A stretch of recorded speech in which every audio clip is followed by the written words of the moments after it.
Bilal Ahmed is an avid numismatist with interest focused on early Eastern Islamic and medieval Indo-Islamic coinage. Bilal is going to talk on Alexander, the term, that is, Alexander on Islamic coins. Alexander of Macedon, like the world conqueror, appears on like a legend of numerous Islamic coins, mostly from the Eastern Islamic realm. And in most of these cases, whoever is the issuing authority, they either call themselves Alexander of the age, Alexander of the time, or as the second coming of Alexander. So what we're going to do is look at some of the geographical and temporal distribution of these coins, and also dive a little deeper into like who is this Alexander. So this is arranged chronologically, top to bottom. And just keep in mind that the scope of this talk is on coins. If you go into inscriptions, literature, poetry and stuff, you'll find that the list is pretty long. So on coins, we know that sort of like the first monarch to list himself as the second Alexander was Alauddin Muhammad II. He is the famous foe of Genghis Khan, the one who incurred his wrath by killing the emissaries, and what happened after that. And he issued these coins in the region of northeastern Afghanistan, what is now near the Badakhshan region and in Tajikistan. After him, we have local rulers from Badakhshan, a ruler of this dynasty called Sultan Bakht, who was a Chagatai vassal. So this is after the Mongol takeover of the Silk Route mostly. And he also issued coins that state him as the second Alexander. And then we move further east and south, and we have a bunch of Khalji sultans. These are the Delhi Sultanate kings, starting with the very famous Alauddin Muhammad Shah, who actually stopped the Mongols from, defended India against the Mongols. And he calls himself the second Alexander. Then his son, then the successor, and even a pretender to the throne, Shamsuddin Mahmud, lists himself as an Alexander as well. And then we see within India, this progresses southwards. So in Madura, which is the Tamil Nadu region, you have the Sultans of Madura or Mabar. They also cite the same motif. And then further eastward in Bengal, we have Alauddin Ali Shah and Shamsuddin Ilyas. These were locked in a power struggle. There was another actor as well, but both of these list themselves also as Alexanders. And then finally, in the Deccan region, which is the central plateau of India, we have Alauddin Bahman Shah, the founder of the Bahmani dynasty, calling himself the second Alexander. And then Alauddin Mahmud Shah in the Malwa region, who is also a Khalji and calls himself Alexander. So roughly, we are talking about 200, 250 years. And most of the coinage, as you can see, starts from what is Afghanistan, Tajikistan, and then goes towards India. So this is a coin of Alauddin Muhammad. This is a copper jita. Based on the style, it does not have a mint inscribed on it, doesn't have a name. This is from the Kunduz, Badakhshan region. And this clearly states him as Sikandar Athani in Arabic, which means Alexander II. And this is the very well-known horse rider motif from that part of the world. This is also from Kunduz. And you see, like on the titles here, he calls himself Alaud Dunya wa Din Sikandar Athani, which Allah means like prestigious or like, prestigious of this world and the religion, the second Alexander. And this is another one of his issues. This does not have a date or the mint on it. And this is a gold issue on which he does not cite the Abbasid Caliph. He got into a sort of like a disagreement with the Abbasid Caliph towards the end of his reign. And he calls himself as Sultan al-Muazzam, which is like the Sultan, the great Sultan Alaud Dunya wa Din Sikandar Athani, as before. So the second Alexander. So the historical background is this title, we know from contemporary sources, he took up the title of the second Alexander after he took Samarkand in 607 Anno Hijri, which is like 1210, 1211 CE. And he defeated like a contingent from the Karakhitai rulers. So in that part of the world, there is a tripartite power struggle where Kharizm Shah, which is this person, which is this king we are talking about, then the Karakhanids and the Karakhitai were involved. And the Karakhitai were defeated, which was seen as a major victory by the Muslims of Transoxania. And he took this title to commemorate that particular event or that victory. Most of these coins, which cite him as the second Sikandar or Alexander, they lack dates and times and mints, but the timeline for the adoption is known from contemporary sources, so we can put a time to that. And in order to give a background, his rise from the Khwarizm Shah, which used to be vassals of the Samanids, then later on with the Ghaznavids, as an autonomous leader, and then almost single-handedly conquered most of the Eastern Islamic lands, including Khorasan, ousting the Ghurids, Karakhitai, and Karakhanids, is like a legendary meteoric rise for a ruler. So this is the extent of the Khwarezmian Empire at this point in time. These are like approximate maps, but you can see it's almost all of Afghanistan, modern day Afghanistan, centering onto almost the western boundaries of Pakistan. And then on the west, you have most of Azerbaijan, Iran under his rule. Then we move on to these Shahs of Badakhshan. So this is also the same region, like north of here in the Wakhan corridor. And what you get here is the Chagtai Tamga right here, because these are Chagtai vassals. And you have the title Iskandar Sani Sultan Bakht. So instead of calling himself Sikandar, he's calling him Iskandar. So both Sikandar and Iskandar refer to the same thing, which is Alexander. And this is another issue, like a clearer inscription stating Sikandar Athani, Sultan Bakht. We don't know much about these rulers, except for what we know of their coinage. So these were local rulers, like they were natives of this region, and they became vassals of the Chagtais. Badakhshan was a Chagtai vassal state, and it was at times governed directly by a Mongol or through a Mongol Shehna at the court of local rulers. This line of Shahs is mostly known through their coinage, and we have names like Ali Shah, Daulat Shah, Sultan Bakht, so very heavily Persianized names. We do not know what motivated Sultan Bakht to adopt this title, but what is known is that later rulers, and this is like maybe 500 to 600 years later, not that much, actually 300 to 400 years later, the Mirs are known to have claimed descent directly from the actual Alexander. And this is the approximate geographical region where we have like the thing that I have in red over here. So this is the modern day map. So we are looking approximately at this region where this dynasty would have ruled. And then we come to the Khalji Sultans of Delhi, and this is the end of the 13th century, beginning of the 14th century. And we find like these tankas issued by Alauddin Muhammad Shah. So his entire title over here is Sikandar Athani, which is Alexander II, Yamin al-Khilafa, which is like support or supporter of the Caliphate, Nasser Amir al-Mu'minin, like helper or supporter of the leader of the faithful, which is the title attributed to the Caliph. In this particular tanka, the silver tanka was issued in Deogir, and the year on this should be 714.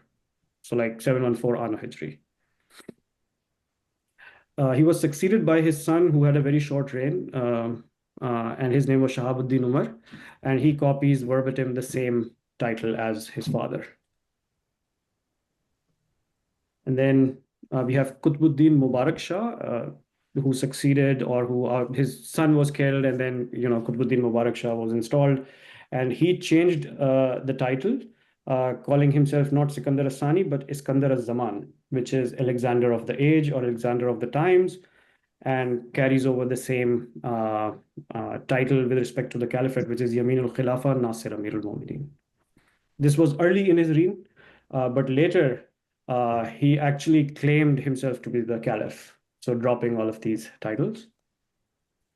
And during his reign, we also have a pretender. This is Shamsuddin Mahmud Shah.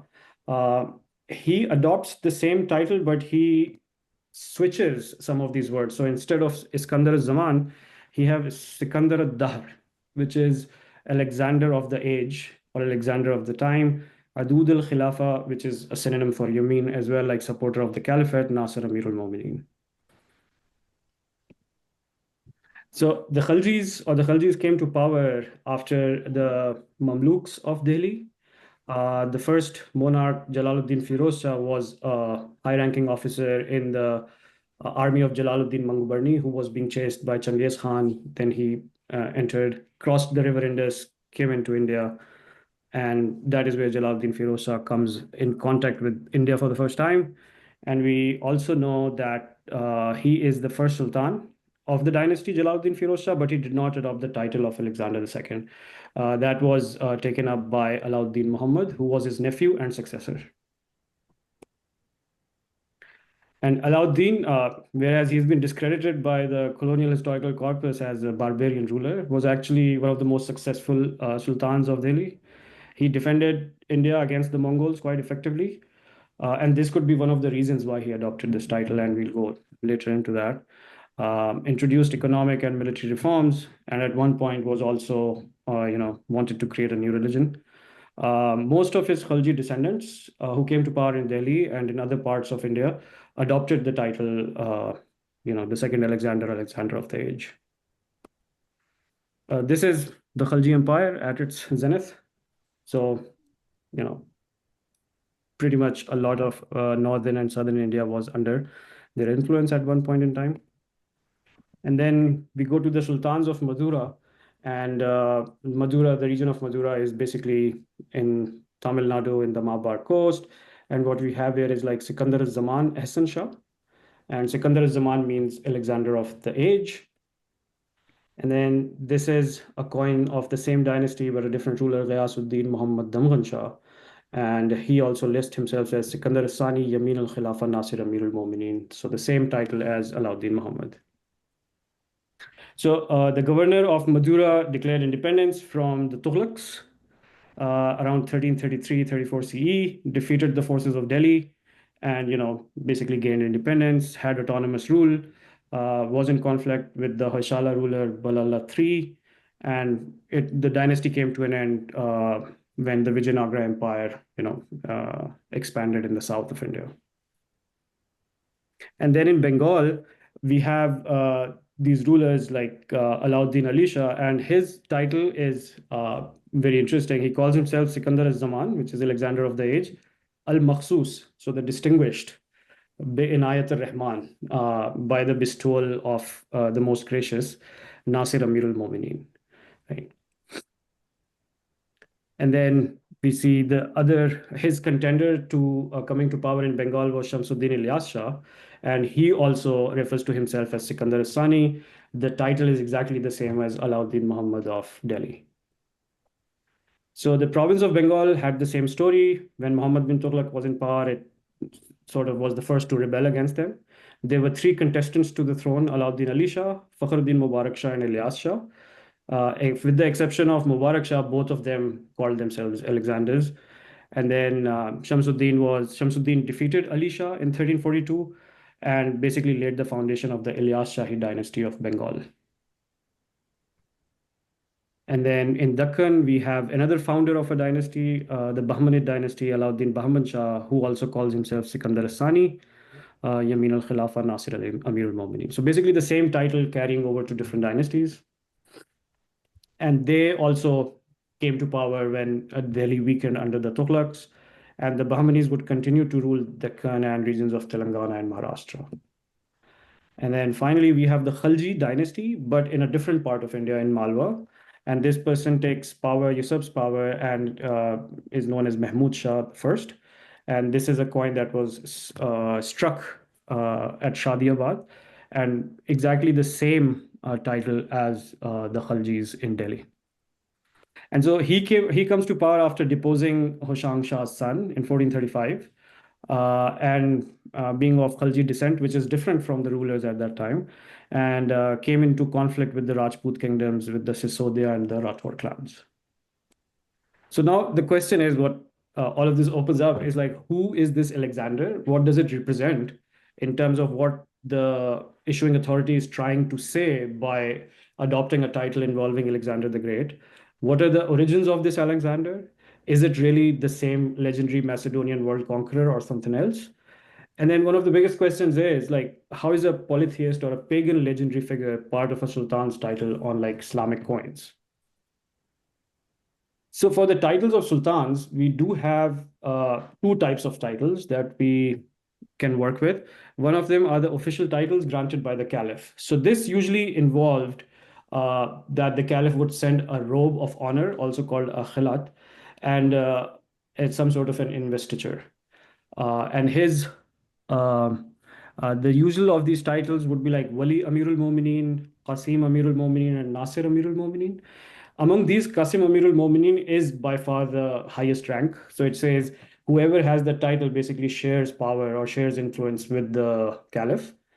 Um, some of the recipients include like Mahmud of Ghazna, who initially got Wali Amirul Mu'minin, but then asked to revise, he wasn't happy with it. And then the others are local titles, which are taken up by the sultans themselves, often rooted in local popular historical culture. So, for example, the Iranian title of Kings or Shahenshah was used by the Seljuk Sultan Malik Shah the First, right? So, Sikandar Asani is also a title that falls under this category, where the ruler is adopting it by themselves and not being officially granted by the caliph. And as far as the identity of this Alexander is concerned, we know that the legend or romance of Alexander, known as Qissa al-Iskandar, was a popular romance in medieval Islamic literature, both in Arabic and Persian. The source of the Arabic Alexander is the Pseudo-Callisthenes Alexander romance, which came into Arabic or was translated into Arabic through an Syriac intermediary, and also a Pahlavi intermediary is known. So there are like different recensions before coming to Arabic. But the source of this is a version of Alexander who was Christianized. And so in the Quran, we also have the mention of a world conqueror called Zulkarnain. And most of the medieval, people who wrote the exegesis of the Quran or like history and other literature based on the Quran identified him with Alexander the Great, right? It's included in multiple genres like historical, wisdom literature, and like romance or legends. And we know it as like Qissat Zulkarnain, Qissat Iskandar, both are known, and Sira of Zulkarnain and Sira of Iskandar both are known as well. So this was a very popular theme. It's also included in the Alif Laila. On a particular night, there's a story about Zulkarnain or Alexander. Now, as far as the Islamic coins are concerned, what we have over here is like, the sources of this come from Syriac, Zoroastrian sources, and wisdom literature like Mirror for Princes, which is like also adab literature, philosophy, and all these things, because Alexander is said to have been taught in this particular story by Aristotle, and then later came into contact with a very legendary figure in the Quran, which is Khidr, who is his advisor. So he was divinely guided, he was divinely motivated, and given a task to basically spread monotheism from one end of the world to the other. Some of the commentators actually consider him to be a prophet without a revelation, so a ghair mursal in Arabic. So he embodies a warrior, a prophet, a philosopher, or a sage as a king. And in the end, represents the image of the ideal just ruler or sultan, because as far as the political designation of a sultan is considered, dynastic rule and then a rule under a caliph or an active caliph was not very well thought out or not very well supported by the clergy or by the Islamic political formations as such. And so what we see here is by laying a claim to a title based on Alexander, they are representing themselves as a model just ruler and sultan who has been divinely given this rule.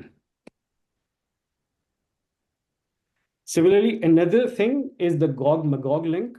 So in the Quran, Zulkarnain helps a certain group of people who live between two cliffs to protect them from Gog and Magog. He does this by creating a wall that is strengthened by iron and copper, and he helps defend these people against supposed evil barbaric forces.